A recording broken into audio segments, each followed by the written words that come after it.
First, though, yet again, ISIS has released another video of a beheading. The latest victim, who is now the fifth Western hostage to be killed like this, was an American aid worker. He was also reportedly a British medical student. His name was Peter Kassig. He was a former U.S. Army Ranger who then became an aid worker and was helping the people of Syria when he was kidnapped. Let's bring in our news panel. They join us. Today we've got Elizabeth Thompson. She's a senior writer with iPolitics, and also joining us Wayne Spear, who's a contributor to the Huffington Post and the National Post. So good to see both of you. Thanks for your time. Wayne, I'll start with you.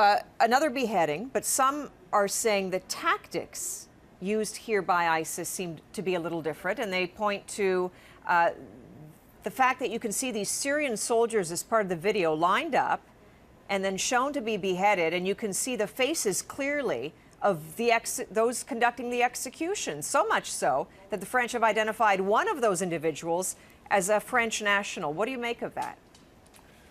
This is an act, as these propaganda videos always have been, of provocation. The idea is to draw your enemy, in this case the great Satan, further into a confrontation, which has always been the objective of this outfit, as it has been with all caliphate-oriented guerrilla warriors. They want this war, they want the boots on the ground, and they're doing what they think will accomplish that. Yeah, Elizabeth, what are your thoughts, especially because Jihadi Jean, as he's often referred to, who in this case appeared to decapitate the aid worker, you know, we don't actually see that here, but we do see the faces of all those others who are conducting the executions of the soldiers revealed.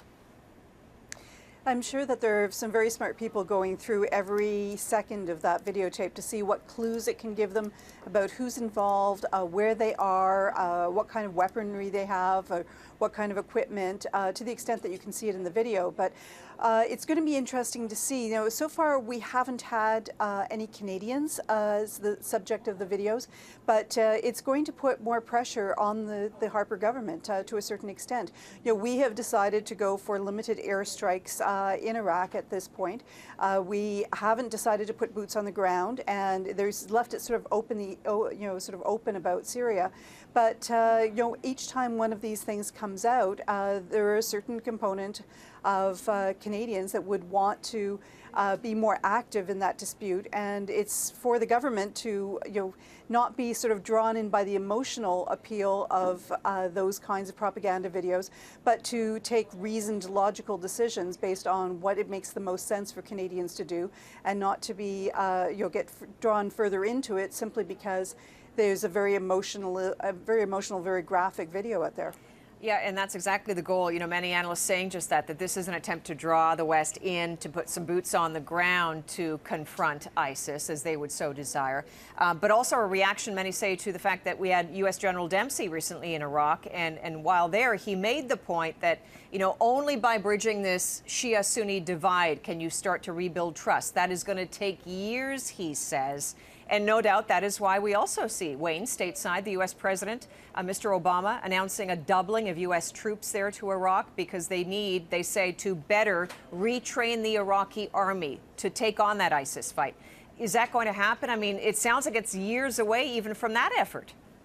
Well, Daniel Bolger, the retired lieutenant general, has just released a book called Why We Lost, about the wars in Iraq and Afghanistan, and his thesis is that the United States has been ill-equipped to fight long, drawn-out wars of attrition against non-conventional enemies, in other words, guerrilla insurgents. And I think that's a good time to make that point. The United States is learning that now, and their approach is apparently to train others to do that, but they're understanding that this is a long-term project. There's a consensus on that now. It's not 6 months, it's probably not 6 years, it could be decades. Yeah, very sad reality for sure. So we know at the recent G20, Elizabeth, Iraq, Syria came up for discussion, but really many say it was the Russian President Putin who really drew the most attention. I don't want to say stole the show, but he was the first to leave, which is interesting. And there's a lot of conversation, as you know, as to why he left. He says, Mr. Putin, that he just wanted to get back to work, but some are wondering, was it something our Prime Minister, that Stephen Harper, said, that he confronted Mr. Putin over Ukraine? Apparently, so the story goes, Mr. Putin, was opening to shake Mr. Harper's hand, to which Harper said, well, I guess I can shake your hand, but you need to get out of Ukraine. How bold was that, do you think, Elizabeth? I suspect that there are people over in foreign affairs who were cringing, and there were people, probably Ukrainian Canadians across the country, who were cheering.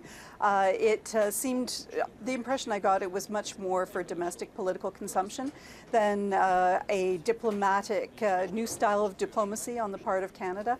Especially if it's the kind of thing that was either caught by microphones or someone told reporters afterwards.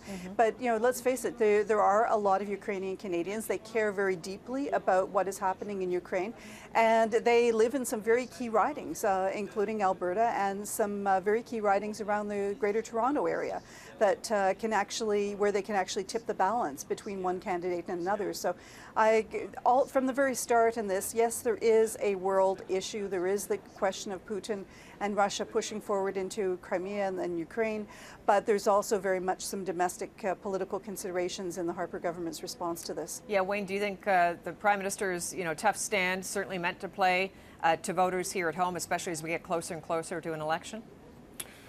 Well, there's a word for that. It's called politics, and I'd say Vladimir Putin does much the same thing, is very diligent about playing to his audience back home, which loves to see gestures of bravado and macho and the strong Russian leader. I'd also add that what's happening in Ukraine really is criminal, and it's being instigated by the worst combination imaginable, I think. You've got all of the worst aspects of the Siloviki, the KGB, communist-era thuggery. Well, what about plus sanctions, oligarchy. though? Wayne, sanctions were supposed to be a deterrent, right, to get Mr. Putin to back down. So far, is there any sign that the sanctions are, in fact, hurting and crushing?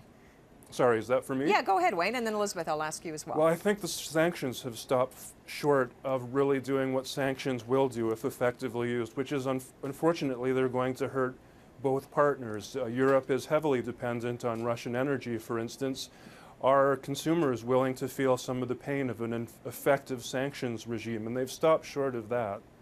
And Elizabeth, I mean, European foreign ministers apparently today meeting to talk about more sanctions over the Ukraine crisis on Russia. Yeah, they are talking about more sanctions. The question is, who do you apply it to? Do you apply it to Russia itself? Do you apply it to these nameless people who Putin was claiming, Russia wasn't there, in his response to Harper? And the sanctions have been sort of selective as well. That they've been designed to talk a good game, but are they really directed at key players that would make a difference? All right, Elizabeth Thompson, Wayne Spear joining us. Thank you both.